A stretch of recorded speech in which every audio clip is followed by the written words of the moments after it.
চতুর্থ সংশোধনী করে বাকশাল জাতীয় দল কায়েম করছে। সেই শেখ মুজিব বাংলাদেশে সকল পত্রিকা গণমাধ্যম নিষিদ্ধ করে দিয়েছে। এই শেখ পরিবার, শেখ মুজিব, আওয়ামী লীগ ধ্বংস করে দিয়েছে ৭২ থেকে ৭৫-এ। ফুয়াদ একজন রাজনীতিবিদ হিসাবে যে বঙ্গবন্ধুকে নিয়ে যেগুলো বলছেন এগুলো খুবই শিশু সুলভ কথাবার্তা। মুক্তিযুদ্ধকে কেউ কেউ বিলুপ্ত করবার চেষ্টা করছে, কি বলবেন? প্রশ্ন হচ্ছে যে এটা আনিস ভাই তার পরের স্লটে কাইন্ডলি বলবেন যে আসলে মুক্তিযুদ্ধকে ছোট করা, হেয় করার চেষ্টা কে করেছে। বাংলাদেশের পুরো ইতিহাস জুড়ে যদি দেখেন, মুক্তিযুদ্ধকে সবচেয়ে বেশি ছোট করেছে আওয়ামী লীগ, শেখ মুজিব, শেখ হাসিনা, শেখ পরিবার। কি কি ছিল মুক্তিযুদ্ধের চেতনা? আমরা কেন যুদ্ধ করেছি? ৭০-এ একটা নির্বাচন হয়েছে, যেই নির্বাচনে আওয়ামী লীগ, পূর্ব পাকিস্তান আওয়ামী লীগ ভোটে জিতেছে।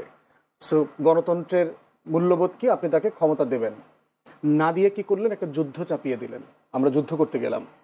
তাহলে নির্বাচন, ৬৯-এর গণ অভ্যুত্থান, ৬৬-র ৬ দফা, ৭১-এর যুদ্ধ, সবকিছুর মুদ্রা চেতনার মূল জায়গাটা ছিল কি? এই রাষ্ট্রটা একটা গণতান্ত্রিক রাষ্ট্র হবে। শেখ মুজিব দেশে ফিরে এসে সরকারের দায়িত্ব নিলেন, শপথটা পর্যন্ত পড়েন নাই নিজে, কিন্তু সে সিংহাসনে বসছে, সে কিন্তু রাষ্ট্রের প্রেসিডেন্টের দায়িত্ব নেন নাই। দ্বিতীয়ত হইল ৭৩-এর নির্বাচনের সময় আওয়ামী লীগ এবং শেখ মুজিব যা বলেছে, ২৯৩টা সিট নিছে, জাসদকে পিটায়া পাটায়া কেন্দ্র থেকে ব্যালট হেলিকপ্টারে করে চুরি করে ঢাকা না গুইনা নির্বাচন ঘোষণা করছে।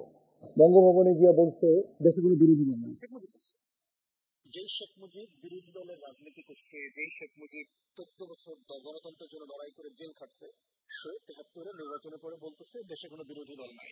সেই শেখ মুজিব বাংলাদেশে চতুর্থ সংশোধনী করে বাকশাল জাতীয় দল কায়েম করছে। সেই শেখ মুজিব বাংলাদেশে সকল পত্রিকা গণমাধ্যম নিষিদ্ধ করে দিয়েছে।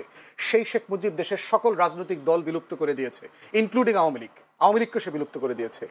তাহলে যেই কারণে আমরা ৬ দফাকে আমাদের মুক্তির দলিল বলেছিলাম, যেই কারণে ৬৯-এর গণ অভ্যুত্থান হইল, যেই কারণে পূর্ব পাকিস্তান আওয়ামী লীগকে ৭০-এর নির্বাচনে মানুষ ভোট দিল, যেই কারণে আপনার ৭১-এর যুদ্ধ হইল, লড়াইতে এই তাজউদ্দিনের প্রবাসী সরকার সবাই মিলে যুদ্ধ করলো, তার প্রত্যেকটা ফাউন্ডেশন স্টোনকে এই শেখ পরিবার, শেখ মুজিব, আওয়ামী লীগ ধ্বংস করে দিয়েছে ৭২ থেকে ৭৫-এ। ঠিক একই জিনিস আপনি গত ১৬ বছরে দেখেন। মুক্তিযুদ্ধের চেতনা কি জিনিস? একটা রাষ্ট্র গণতান্ত্রিক হবে, এই রাষ্ট্রে স্বাধীন থাকবে, সার্বভৌম থাকবে।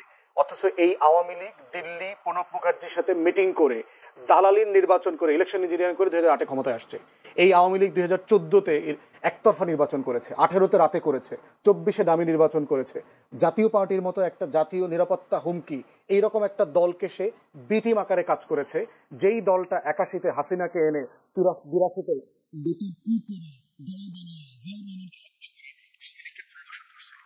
তাহলে আপনি মুক্তিযুদ্ধের চেতনা কি জিনিস? আপনি অধিকারের লড়াই করেছে, তো শেখ মুজিব করেছে, ১৪ বছর জেলে ছিল। সেই অধিকারের প্রত্যেকটা ধারা উপধারা লঙ্ঘন করেছে হচ্ছে আওয়ামী লীগ গত ১৬ বছরে। মুক্তিযুদ্ধের চেতনা কি জিনিস? মুক্তিযুদ্ধের চেতনা হচ্ছে আপনি রাষ্ট্রে অর্থনৈতিক সাম্য কায়েম করবেন, মানবিক মর্যাদা কায়েম করবেন, সামাজিক সুবিচার, ইনসাফ কায়েম করবেন। দেশের প্রত্যেকটা প্রতিষ্ঠান ধ্বংস করে দিয়ে এই রাষ্ট্রে কোথায় মানবিক মর্যাদা কায়েম হয়েছিল?